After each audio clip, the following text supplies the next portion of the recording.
Hey dudes, welcome to Splat from the Past, the only 80s themed horror and sci-fi show where things can get totally radical. Now today, I will be welcoming a very strong, courageous lady who started at the top, very young age, in comedy writing in the 70s in sitcoms, and I'm talking about Susan Silver. She wrote for shows like The Mary Tyler Moore Show, Bob Newhart Show, The Partridge Family, Maude, Square Peg, so many other shows. She persevered and she defied the odds, and then kept kicking ass every time.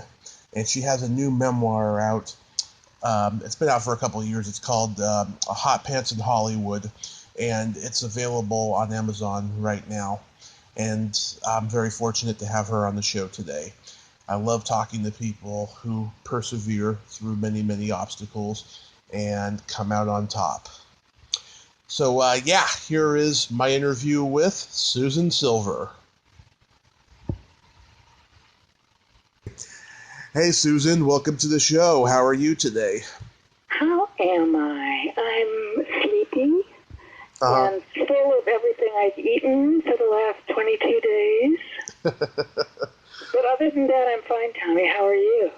I'm good. I'm just maintaining my sanity by doing lots of interviews and writing, and I'm a happy guy. Where are you? Redding, California. Oh, right. Okay. Yes. And it's such a wonderful honor. Thank you for taking the time today. Oh, I appreciate it. So, going back in time, did you gravitate toward writing early on in your childhood? Yes, I did. I was a little kid writing poems on my father's desk, actually, and I have one in front of me about death. I think I was 8. It's very frightening as I look at it, but I always wrote as a kid. Mm-hmm. Oh, nice. Did you keep a journal every day? No, I didn't. I never kept a journal or a diary. I don't know why, actually. Now I have Twitter, which takes the place of that. So where I can vent every day 10, 15 times a day. It's wonderful. Yeah. Did you? Was TV on your radar? What do you mean? Oh, did you watch TV? Oh, sure.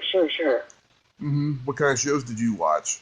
Oh, we watched I'm going to have to date myself. I'm between 50 and death, so if anybody wants to guess, that's tough. We watched Sid Caesar, Show of Shows, which was a brilliant comedy. First time I think I was exposed to real comedy. And we used to sit in the den on little tables that my mother would put up, TV dinner things. Yeah. And my mother laughed so hard once that she spit across the room onto the TV. So that showed me what you can accomplish by being funny. It was Howie Morris holding on to Sid Caesar's leg. Yeah. Brilliant sketch. That was This Is Your Life Takeoff. I remember that. Yeah, the Honeymooners and Sergeant Bilko and Lucy and all them too. Not really. I wasn't, no, actually, but now that you mention that, I'm sorry. It's okay. Yeah. Were you always funny growing up? Yes. I was always funny. And in my book, which I shall now plug, Hot Pants in Hollywood, Sex, Secrets, and Sitcoms, it starts off with a funny medical thing. I don't know if you've read it yet, but I was always funny, and mostly to entertain myself. A lot of people try to make other people laugh. I was just kind of trying to entertain myself so I wouldn't be bored, because I was an only child, and I was living inside my head a lot, so I played with my dolls and made myself laugh. Are you a good joke teller? No, I don't tell jokes. Oh, I do. You do? Oh, no. I'll have to hang up now, Tommy. I'm sorry. I can't remember them, to tell you the truth. They tell you to think of the punchline and work backwards. Is that what you do? I just have a gift for doing it, I have I'll be the judge of that. Go on, tell me one. I have a joke Rolodex in my brain. Okay. You know the difference between a golf ball and a G-spot? I don't know that I want to. A man will take 20 minutes to find the golf ball.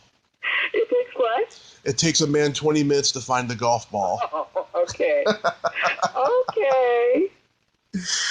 What comedy people do, at least what I've always done, is when I'm seeing something really funny, I don't always laugh out loud, but I'll say, "Oh, that's funny." Mm-hmm. Yeah. You know, it's like an intellectual thing rather than a laughing out loud thing. Although someone just sent me some tape of a woman I've never seen before, a female comic who was so hysterically funny that I laughed out loud. That's very rare for me. I don't always laugh out loud. Really? Yeah, I'm a stand-up comedian, and there are times when I view a joke clinically instead of emotionally, like that's funny, But if I hear something that's just laugh out loud funny, I can't help myself. I have to laugh. Well, who are your favorite comics now? These days? Yeah. Let's see. There's a guy named Bill Burr out there who's hilarious. Yeah. There's Jim Norton. He's got a popular radio show out there in New York. Oh, yeah? Yeah. I don't listen to the radio. We're never in a car here, so I don't think I've listened to I don't even think. I'm on the radio, actually. I'm on NPR. I have a commentary, but it's serious stuff. But I don't listen to the radio, so I've never heard anybody. He's on Sirius XM, which is, satellite. You subscribe and pay $12.95. Okay. Yeah. Yeah, he's a pay radio guy.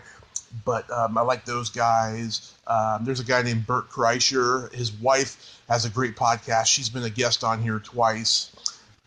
There's a lot of great comics out there. That's good. I'm good. That's good. Yeah. So after high school, you attended Northwest University and then Northwestern. Yes. And then UCLA. Did you major in television? Well, at Northwestern, I was in journalism. Then I transferred to UCLA. I was in theater arts.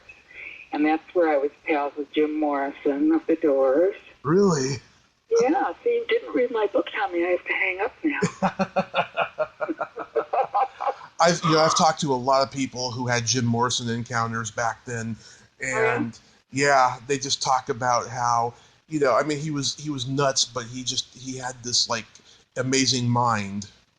He wasn't nuts at all. He was a very sensitive, kind of white bread guy at the time.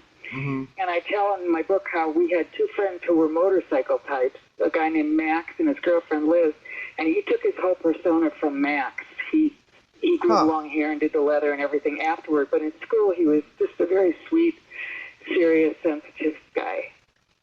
Wow, so you personally didn't think he was nuts. That was just the persona he adapted later. Yeah, or maybe he was drugged by then. I don't know. Yeah. So how did you break into TV writing? When I was at UCLA, I took a graduate class from Francis Ford Coppola, the director, and I won an award for my screenplay. And the Writers Guild, which is the professional guild, sponsored it. And so I met some people there who kind of encouraged me. But you couldn't get a job as a writer, and as a girl back in the day, you had to have secretarial skills, which I didn't have either. So I got a job as a secretary who couldn't do typing in shorthand at a local television station. And I had a friend who used to type the letters for me, and I would just sort of make them up because my boss was an older gentleman who couldn't remember what he had dictated. Mm-hmm. And then I got a job in casting at Laugh-In, Rowan and Martin's Laugh-In.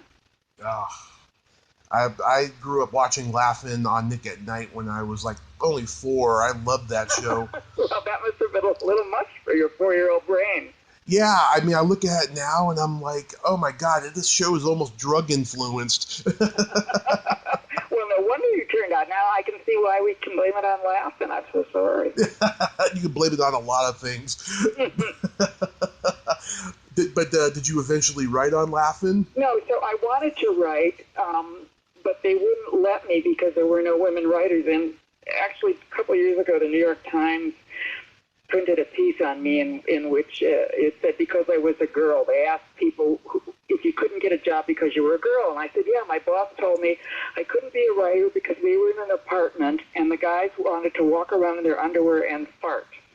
And because I was a girl, I couldn't be there. So I said, well, I said to the New York Times, I know you don't want to say fart. You could say pass gas. But they said fart. I got the New York Times to say fart, which I consider quite an accomplishment. Oh, man, do you have that article framed somewhere? I sure do, right behind me in my office.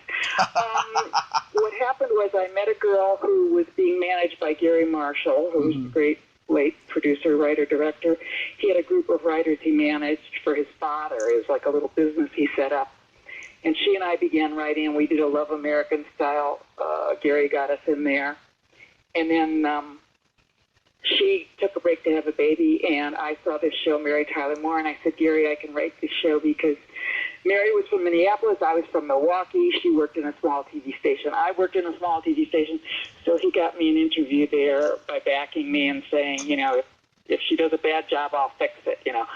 So they said to me, I went in there and they said, if we get picked up, because they started mid-season, you get the first assignment. And so I started on top. I say it was all downhill for the next 20 years. So. Yeah, you were mentored by Gary Marshall. Mm-hmm.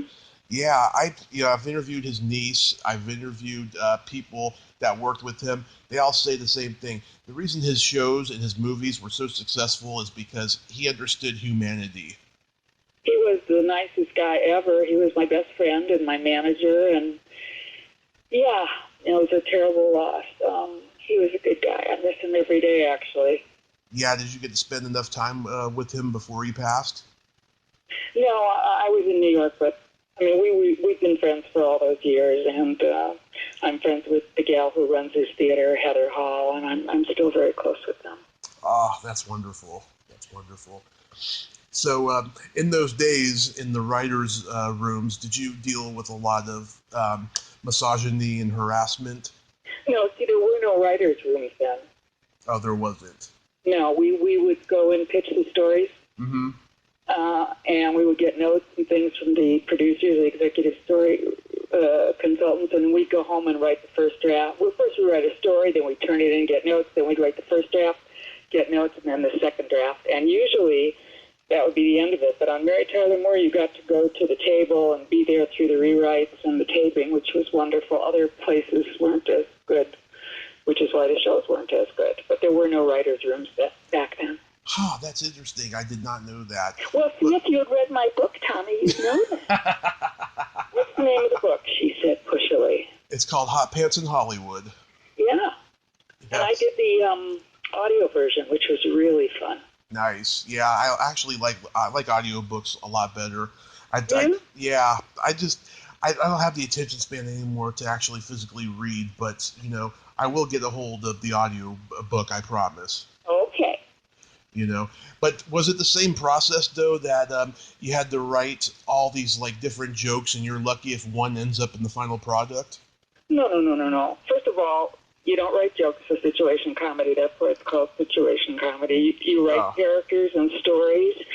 And the main thing, I do have a chapter in there on how to write sitcom. The main thing is to be able to copy the voices of the characters, to know that Rhoda sounds different than Mary, that Ed sounds different than Murray. And then you pitch the story to them, and they give you notes, and by the time you leave, usually we take a whole day for a story, so you really knew what they wanted, and you really were just filling in the blanks. Other shows, you'd go in, they'd give you a half hour, and then they didn't like what you did or something, you know, and you'd have to rewrite it. I only was rewritten on one show, and I took my name off. I don't even remember what show it was, another half hour, but the reason good shows are good is they spent time with us and they worked very hard, you know, and by the time you left, you kind of knew what they wanted. And it's really about being a good, it's really listening, you know, listening to what one character says and the way the characters have been constructed and not changing them. Maybe the second or third year they'll change a character, you know, to give it another twist. But basically it's the way that character was developed and created. Yeah, it must be it must be really difficult at first to like learn, you know, the character's voice, the tone of what the dialogue is going to be. you know? Well, that's why everybody can't do it. You have to have a good ear, and I never found it a problem. It's a skill. You learn it like you do anything else. Some shows were filmed. That was a different rhythm. I remember Iris and I did, when we did our Love American Style, we said, I think we wrote an Odd Couple, which was on the stage, and we said, and then the bus comes through, and Gary said, "Excuse me, we're on a stage. A bus is not coming through." You have to learn the format and the rules, and then you just kind of plug them in. Mm-hmm. When you wrote for the Mary Tyler Moore Show, how was that experience overall? Fabulous. It was the best. It was the best. Yeah, some of the I did 5 of them, and then I did a couple of New Hearts, and then I moved on to pilots of my own shows, but it was the best place to work with the best people. I love that one episode you wrote, What's Mary Richards Really Like? Yeah. I love that episode. It's so funny. I don't even, which one was it now? I can't remember the title. That's the one where she goes on a date with that journalist after being interviewed. Oh, right. Yeah. And his tape recorder breaks, so she has to do the questions and the answers. Yeah, yes.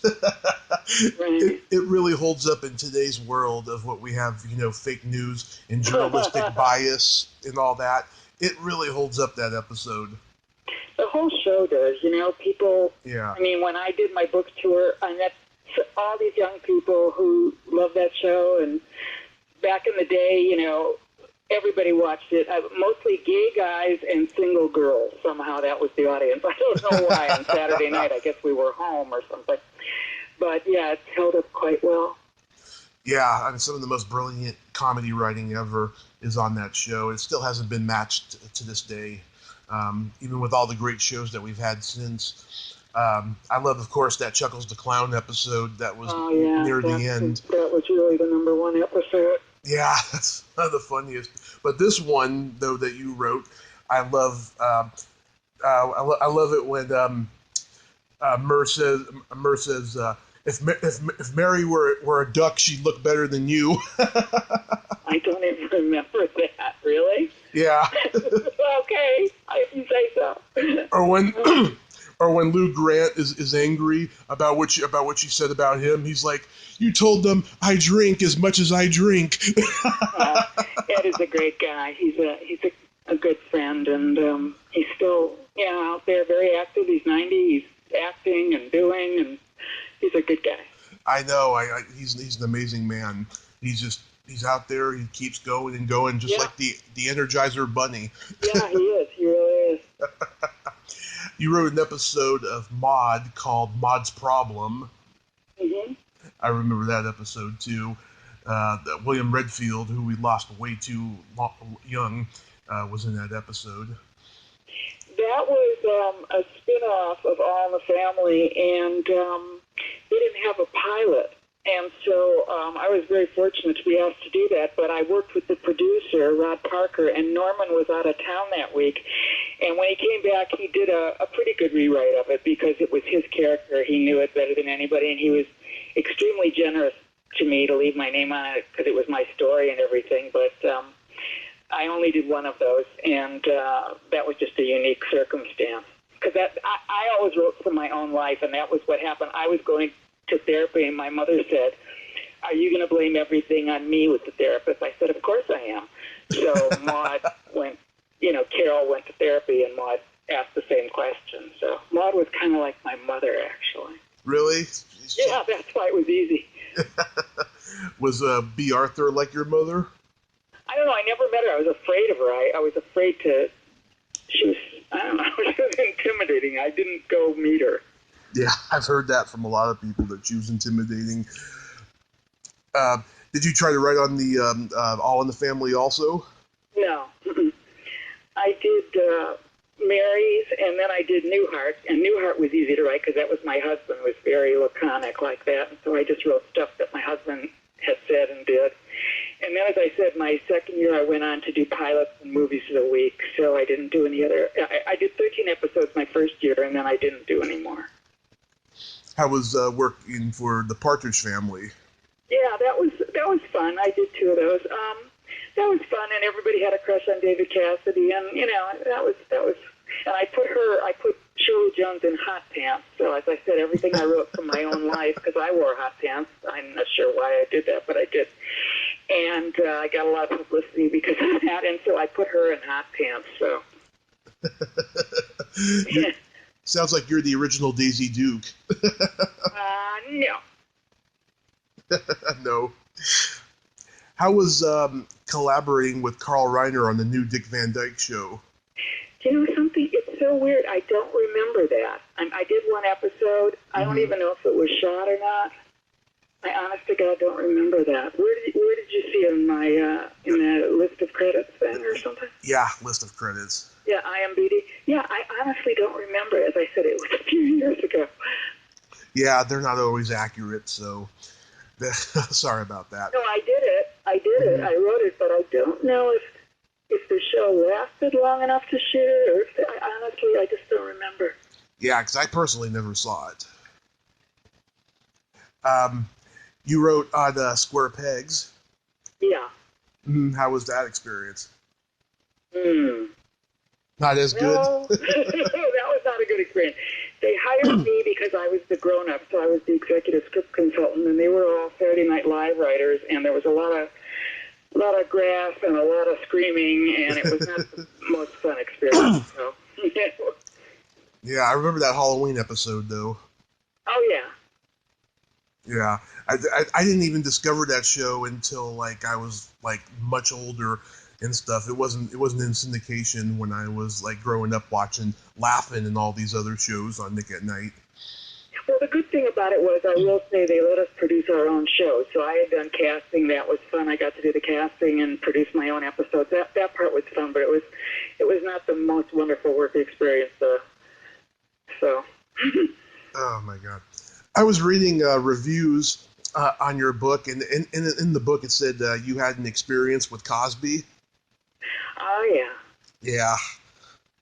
Yeah, me too, as they say. Yeah. I was very, very, very, very lucky because I escaped him. And the weird thing is, at my book party, I told the story and how I had escaped him in college and everything, and how it would have ruined my life. And somehow Page 6 picked it up, the Post, and then the National Enquirer picked it up, and I'm so glad my mother has passed on. I mean, not really, but because she would have seen this. And the National Enquirer had a picture of me now and him back then, and it said, "Vet sitcom writer escapes sex fiend." So oh my God! A little extra publicity I didn't need. Oh my God! Yeah. Were you trying to be a writer for his show or something? No, there was a show called Hootenanny, which was Western singing, came to college campuses, and a friend of my family's invited me to come to the show, and he represented Bill Cosby. I didn't know who he was because he had just come out with his album. I thought he was a country western singer. So he said, after the show, if you're very, expressive and sit and applaud and everything, will put you in the front row. We're having a party afterward at Theodore Bickel's house. I said, well, how will I get there? He said, my clients will take you. I said, okay.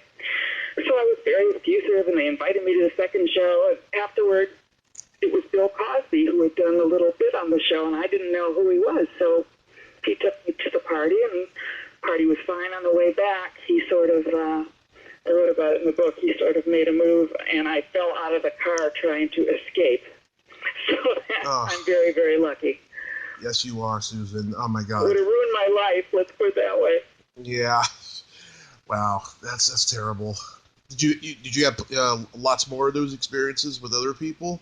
No, actually, it's so interesting that you say that. I was discussing it with a friend when the whole Me Too thing came out. I said, maybe I'm not gropable or something. I escaped maybe 4 or 5 of the big gropers, but nothing awful, and I was never punished afterward, It's, yeah. So I don't know. It was going on, but not to me, I guess. And then I was married also when I was writing, so that probably had a lot to do with it. Yeah. Did you grow up a tomboy? No, the opposite. I mean, I can barely walk. I mean, Yeah. No, I'm not at all athletic. Because I know a lot of women writers, they grew up a tomboy. They're just like one of the guys, Oh, yeah? they can joke, yeah, they can joke around with them and stuff like that. It's the same thing too with female stunt performers too, Oh, well, that I can see. They better be or they'll die, yeah. Yeah. So why did you leave Hollywood and move to New York? Well, I actually did it twice. I was divorced the first time I moved to New York to just have a different life, and after 5 years here, I really couldn't. I keep commuting back to LA for television. There was no television done in New York in the 70s, so Yeah. I moved back to LA, and then I retired very early. We had a writer's strike in '89, and I just moved in 3 weeks. I sold my house, my car, and I moved to New York. The writer's strike was '88. Oh, Yeah. okay. I moved in '89. Yeah, because I've talked to a lot of people who shot movies in '88 during the strike, Mm-hmm. So yeah, that's how I remember that. Because there was one in I think '80, and then there was another one '88, and then 2008. The most recent one was. I wasn't paying attention back then, I guess. Yeah. Did you immediately start teaching television? No, I took a year off to see what I wanted to do, and I sort of networked with like 40 people. I met everybody I knew who knew people, and I came up with the idea I wanted to work for Holocaust-related organizations, so I got a job at the Anti-Defamation League running their speakers bureau, where I did special events, and I trained their speakers and media. And then I was the UN observer for the Simon Wiesenthal Center. I did that for 7 years. And those were my other jobs. And Gary Marshall said, in showbiz, we're hyphenates, writer, director, producer / waiter, And he said I was the sitcom writer / Nazi hunter. Are your parents Holocaust survivors? No, but my dad, I grew up in Milwaukee, and there was a big German population there, and during the war there was an active Nazi Bund there, and my father was a very brilliant guy who did a lot of writing, and he was always on the attack of the resurgence of neo-Nazism, so I guess it was in my blood. Yeah, I have a friend, her mother is a Holocaust survivor, and when quarantine started, she got post-traumatic stress disorder because oh my God. it was just the feeling of it, and just what was going on the news at that time and stuff. It was just, it all came back. It was all deja vu. Well, sad to say, it's what we've done to these poor immigrant children as well, and I've done some articles about that because we are living in fascism 101, but let's not go there. Yeah, let's not go there. Now, here's some good stuff here. You wrote the column, The Search for Mr. Adequate. Have you always been an expert on men and dating? Well, I've gone out with over 500 people since I've been divorced, so there you go. Oh, my God. Yeah. But I've been divorced a long time. I wrote a column for the New York Social Diary, which is kind of a fun thing in New York, and it was sort of Sex and the Single Girl for baby boomers, let's put it that way. You have any dating or sexual advice for me? Oh, I don't know. How old are you? I'm 36. Oh, and what's wrong so far? Well, the last 5 years, I've just been not dating, and I haven't been sexually active because I had a bad car accident 5 years ago. I'm sorry, honey. What happened? Oh, it was a night of drinking. I fell asleep in the passenger seat. My driver fell asleep at the wheel. We ended up in the middle of the road okay, but the car collided with ours, and the impact hit us. And what was your injury? Let's see. I broke my leg in 7 places. I had my sternum crushed. Oh, my God. Yeah, I got gallstones in the process. How does that connect? Well, I was drinking a lot during that time and eating lots of bad food. So that's how it connected. And did you have to do a lot of physical therapy? Oh, I did a great deal of it in the hospital, but afterwards I've only had a little bit of physical therapy because I have a bad back from scoliosis I've had my whole life. but not a ton of physical therapy. And Did you wear a brace when you were little? no, I didn't need a brace. Huh. Yeah, because I have a leg that kind of, it kind of stands out from the other leg, Mm-hmm. and that's not the one that broke, ironically. Oh my God! The, I'm so sorry. Well, the good one. what can I tell you about dating? I don't know. Are you online? I used to do the online dating thing when I was in my 20s, but every girl I found, and I'm not complaining, every girl I found wanted sex, right? And I had fun. I gave in everything, but just like I would have loved to have gone further with each person because every person I met was interesting, but they didn't want to go further. This is like TMI. I don't know what to say. I mean, I'm a guy. After the show, and we'll discuss. Yeah, I'm a guy.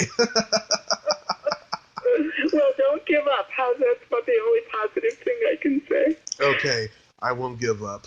Okay. So, Susan, there's this game that I like to play with my guests. Uh-oh.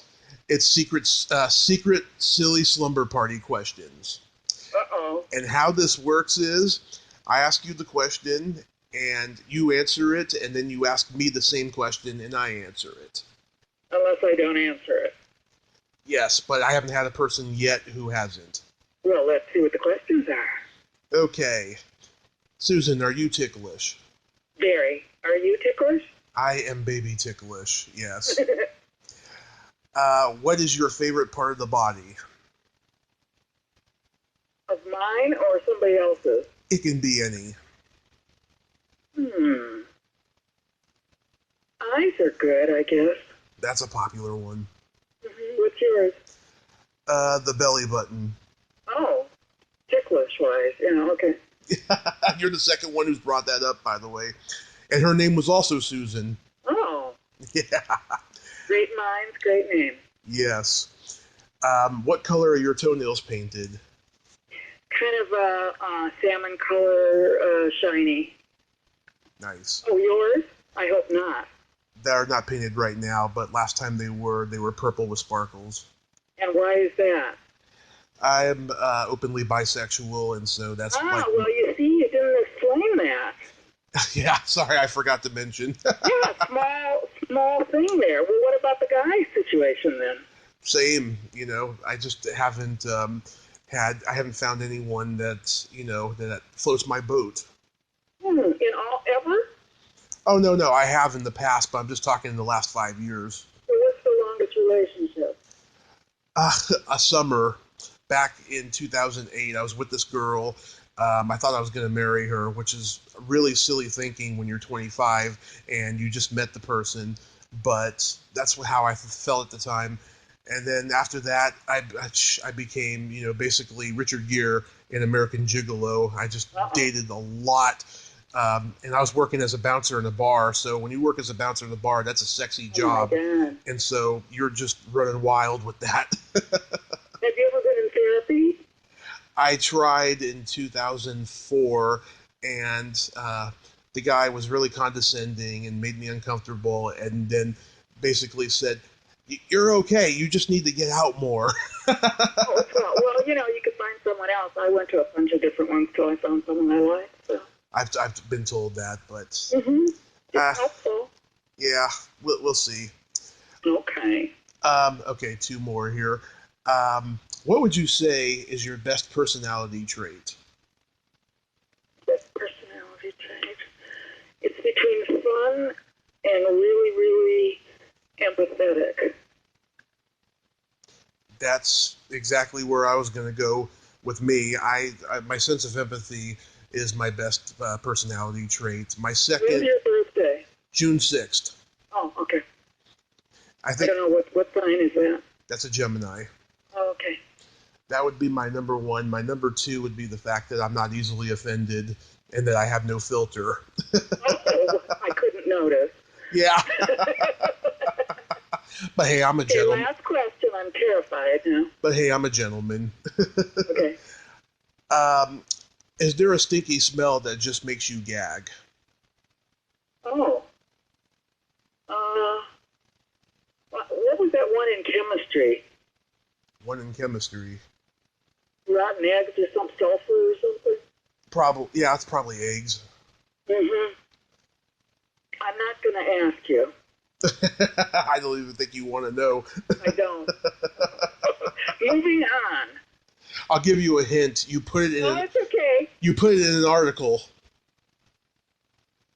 You put it in an article? I put it in an article? Farts. Okay. Okay. Okay, so your memoir, Hot Pants in Hollywood, is available on Amazon. It is. And you're going to get the audio, so it's like me talking to you. What could be better, sitting around with me for a few hours? Absolutely, yeah. I just love the audiobooks, you know. But I just imagine you probably just spent, like, what, a couple of days doing it? Yeah, I did, and it was really fun until you get to the sad parts, like about my parents. Oh, yeah. And then when I started to cry, we had to stop, you know. I mean, so it's it's an interesting thing, because I'm not an actress, but I really think a memoir has to be done by the author. It doesn't make any sense for an actor or actress to read somebody's memoir. Well, I read one memoir. I'm trying to remember whose it was. Oh, Howard Stern's, and Elliot Gould read it in audio. Oh, you're kidding! Howard didn't? Oh, that's funny. Yeah, it was Howard's memoir, Private Parts, back in 1993, and Elliot Gould read it, and he actually did a pretty good job. Imitating him or just doing his own thing? Doing his own thing. Mm-hmm. Yeah, it was pretty good. No, I wouldn't let anybody. I mean, I love doing it, and the best compliment I got actually was from people I don't know telling me they felt like I was their friend just talking to them. So that's about the best thing, you know, you want someone to feel when they're listening to your book. Mm-hmm. Absolutely. Well, Susan, I thank you so much for coming on today, and I hope I didn't offend you. No. And will you send me the link so I can listen to us? Of course. I always send a link. Okay, great. And you take care of yourself now. You too. Please stay safe, because you're an amazing inspiration. Thank you so much, dear. Be well. Okay. Bye-bye. Bye. Well, there you have it. Susan Silver. Ain't she a sweetheart? What an amazing, inspirational lady, and a very funny lady as well. And I wish her nothing but the best in life, and she really is empathetic. And that's probably why we got along. If you like this video, everyone, please subscribe to my YouTube channel, add me as a friend on Facebook, join my Tommy Kovac comedian page on Facebook, follow me on Twitter and Instagram, and all that fun stuff. Well, that's all the time we have this week on Splat from the Past. Until next time, this is Tommy Throwback Kovac saying, there's no shame in living in the past, because the present sucks. Later, dudes.